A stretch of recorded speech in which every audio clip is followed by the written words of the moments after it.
आज वही बहन बेटियां जिनके साथ यौन शोषण का आरोप लगा रहे हैं माननीय सांसद पर, सरकार एक सांसद से डरती है। सांसद के आगे ना मुख्यमंत्री जी बोल पा रहे हैं, ना केंद्रीय मंत्री बोल पा रहे हैं, ना इस देश के यशस्वी प्रधानमंत्री जी बोल पा रहे हैं। ऐसी कौन सी नस दब गई, पूछते हैं भारत के लोग। अपने आवाज़ों को बुलंद करिए और जगह जगह आंदोलन करिए अपने हक और अधिकार को पाने। जो एक समय कहते थे आरक्षण भीख है, उनको बिना मांगे 10% का आरक्षण मिल गया और हम जैसे तमाम युवा इस देश में आरक्षण की मांग कर रहे हैं। पिछड़ी जात के लोगों को गड्ढे में ढकेलने का काम किया जा रहा है कि भारतीय जनता पार्टी की सरकार है, तो चाहे एससी बिरादरी हो, चाहे पिछड़े वर्ग के लोग हों, उनको ना तो आरक्षण मिल पा रहा है और ना ही पूर्णतया आरक्षण मिलेगा जब तक ये भारतीय जनता पार्टी की सरकार रहेगी। जो भारतीय जनता पार्टी में बैठ करके अपने स्वार्थ के लिए कोई मंत्री बना है तो कोई कुछ बन करके बैठा है, एमएलसी बन के बैठा है, उसको समाज की तनिक भी चिंता नहीं है। जानते हैं जब हम आपकी सरकार बनाना जानते हैं तो आपकी सरकार को उजाड़ना भी जानते हैं। सत्ता में रह करके मुद्दे को उठाना अच्छी बात है, लेकिन अगर हमारी हिस्सेदारी सरकार में है तो हमको सरकार से लड़ करके अपने मुद्दे को, अपने लोगों के आवाज़ को उठाना चाहिए। सबका साथ होगा, लेकिन विकास बीजेपी के लोगों का होगा, फॉरवर्ड बिरादरी के लोगों का होगा। बैकवर्ड समाज के लोग भारतीय जनता पार्टी में काम कर रहे हैं। सरकार का प्लान ही है कि हम लोग रोड पे आ जाए, मांगे खाएंगे। नमस्कार, मैं हूं शिवम मिश्रा और आप देख रहे हैं खबर ज्ञान तक न्यूज। हर खबरों पर नजर। Breaking news. बस्ती यूपी राष्ट्रीय पिछड़ा वर्ग ओबीसी मोर्चा के पदाधिकारी एवं कार्यकर्ताओं ने महामहिम राज्यपाल को संबोधित ज्ञापन जिलाधिकारी बस्ती को सौंपा। ठाकुर प्रेम नंदवंशी जिला अध्यक्ष राष्ट्रीय पिछड़ा वर्ग ओबीसी मोर्चा, ब्रिजेश पटेल, आर.के. आरतियन जिला अध्यक्ष भारत मुक्ति मोर्चा, रमेश चौधरी, सत्यनारायण पटेल, महेंद्र आदि कार्यकर्ता एवं पदाधिकारी उपस्थित रहे। आप लोगों ने जो ज्ञापन सौंपा है, क्या मामला है? देखिए, आज राष्ट्रीय पिछड़ा वर्ग मोर्चा के द्वारा आरक्षण को लेकर के तमाम साथियों के द्वारा जिला अधिकारी बस्ती के द्वारा महामहिम राज्यपाल महोदया को ज्ञापन दिया गया है। एक वैकेंसी आई थी ग्राम पंचायत अधिकारी की, जिसमें 1468 टोटल पद थे और अगर ओबीसी के आरक्षण को देखा जाए तो 27% आरक्षण ओबीसी का होता है, जिसमें 156 सीटें ही ओबीसी के लोगों को मिला है। यानी आरक्षण जो है पूर्णतया ताक पे रखा गया। अगर वही आरक्षण ओबीसी को मिला होता तो 356 सीटों पर ओबीसी का जो कोटा होता है उसको मिलता।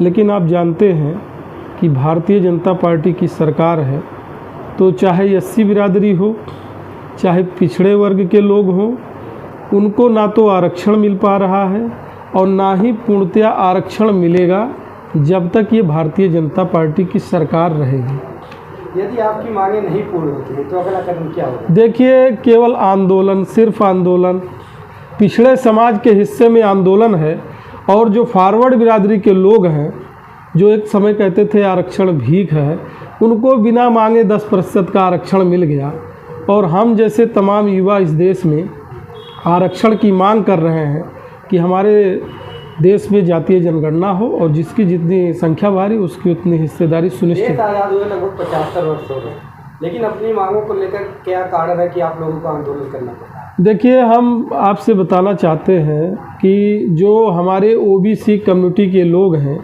या एससी बिरादरी के लोग हैं, जो भारतीय जनता पार्टी में बैठ करके अपने स्वार्थ के लिए कोई मंत्री बना है तो कोई कुछ बन करके बैठा है, एमएलसी बन के बैठा है, उसको समाज की तनिक भी चिंता नहीं है। क्योंकि जितने भी हमारे पिछड़े दलित समाज के लोग हैं, वो किसी दल और पार्टी में रहते हैं, वो कभी आरक्षण की मांग को नहीं उठाते हैं और मेन कारण यही है कि हमारे पिछड़े समाज के लोगों का आए दिन शोषण हो रहा है। देखा गया है जो केंद्र में मंत्री अनुप्रिया पटेल जी उठाई हैं मुद्दे को लेकर। देखिए, सत्ता में रह करके मुद्दे को उठाना अच्छी बात है, लेकिन अगर हमारी हिस्सेदारी सरकार में है तो हमको सरकार से लड़ करके अपने मुद्दे को, अपने लोगों के आवाज़ को उठाना चाहिए। लेकिन जब तक आरक्षण ना मिल जाए तो चिल्लाने का कोई मतलब नहीं होता है। लेकिन सरकार कहती है सबका साथ सबका विकास। ना ना ना, सरकार का एजेंडा है सबका साथ नहीं, सबका साथ होगा लेकिन विकास बीजेपी के लोगों का होगा, फॉरवर्ड बिरादरी के लोगों का होगा। ऐसा क्यों हो रहा है? देखिए, हम आपसे कहना चाहते हैं कि इस देश में अभी 2014 से इस देश के प्रधानमंत्री माननीय नरेंद्र मोदी जी दूसरे टर्म शपथ लिए हैं और इस देश में जो ओबीसी समाज, दलित समाज के लोग हैं जो भारतीय जनता पार्टी की राजनीति कर रहे हैं, वो हमारे अपने लोग हैं जिनके कारण हमें अपना हक और अधिकार नहीं मिल पा रहा है। इसके सारे दोषी हैं जो बैकवर्ड समाज के लोग भारतीय जनता पार्टी में काम कर रहे हैं। जंतर मंतर पर देखा जा रहा है कि खिलाड़ी धरना दे रहे हैं, तो उसको लेकर आते हैं। मोदी जी कहते हैं, मोदी जी का एजेंडा आपको पता है ना, बेटी पढ़ाओ बेटी बचाओ। आज इस देश को, इस देश का मान बढ़ाने वाली बहन बेटियां मेडल जीत करके जब लाती हैं तो हमारे यशस्वी प्रधानमंत्री जी पीठ थपथपाते हैं, बधाई देते हैं। और आज वही बहन बेटियां जिनके साथ यौन शोषण का आरोप लगा रहे हैं माननीय सांसद पर, सरकार एक सांसद से डरती है। सांसद के आगे ना मुख्यमंत्री जी बोल पा रहे हैं, ना केंद्रीय मंत्री बोल पा रहे हैं, ना इस देश के यशस्वी प्रधानमंत्री जी बोल पा रहे हैं। ऐसी कौन सी नस दब गई, पूछते हैं भारत के लोग। और क्या कहेंगे? देखिए, कहना कुछ नहीं है, बस अपने ओबीसी समाज के लोगों से निवेदन करना चाहते हैं कि आप अपने हक और अधिकार को लोकतांत्रिक तरीके से उठाने का काम करिए और बिना संघर्ष किए हमको आपको कुछ मिल नहीं सकता है। हम लोग अपना संघर्ष जारी रखेंगे। जहाँ कहीं भी अन्याय होगा, अत्याचार होगा, वहाँ पर पिछड़े दलित समाज के लोग एकजुट होकर के काम करेंगे। समाज में देखा जाता है सर कि आप लगातार संघर्ष करते हैं, यदि कोई आपसे जुड़ना चाहे तो आपसे क्या करें? देखिए, मैं तो 24 घंटे, कोई भी साथी अगर मुझसे मिलना चाहे या बात करना चाहे तो मैं 10 से 5 कैंप कार्यालय लोहिया कॉम्प्लेक्स पे रहता हूँ और फिर उसके बाद सिविल लाइन आवास पे मिलता हूँ। जो भी साथी मिलना चाहे, किसी भी समय बात करना चाहे, हमेशा मोबाइल ऑन रहता है। द्वारा ज्ञापन सौंपा गया है, तो क्या मामला है पूरा?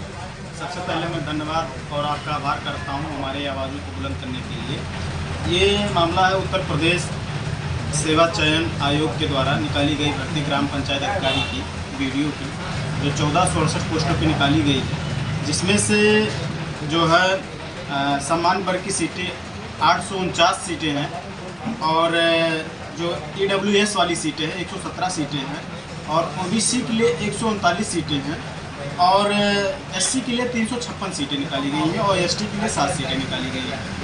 ये इसमें पूर्णतः जो है OBC के साथ जो है ये बहुत बड़ा घपलेबाजी और बैकवर्ड पिछड़ी जात के लोगों को गड्ढे में ढकेलने का काम किया जा रहा है। इसको लेकर के हम लोग ज्ञापन दिए हैं कि 27% OBC का आरक्षण इस भर्ती में पूर्णतः बहाल किया जाए।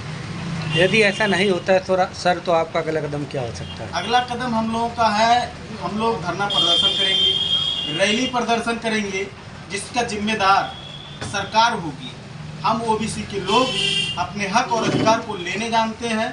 जब हम आपकी सरकार बनाना जानते हैं तो आपकी सरकार को उजाड़ना भी जानते हैं। सर, सरकार का कहना है कि सबका साथ सबका विकास, लेकिन ऐसा कौन सा कारण है कि आप लोगों को आंदोलन करना पड़ रहा है? सरकार पूर्णतः OBC का हनन कर रही है। वो आरक्षण के क्षेत्र में लगातार OBC के ऊपर वार कर रहा है। अभी हाल ही में निकाय चुनाव में भी ऐसा मुद्दा आया, हम लोगों ने उठाया, जा करके सरकार बैकफुट पर आई।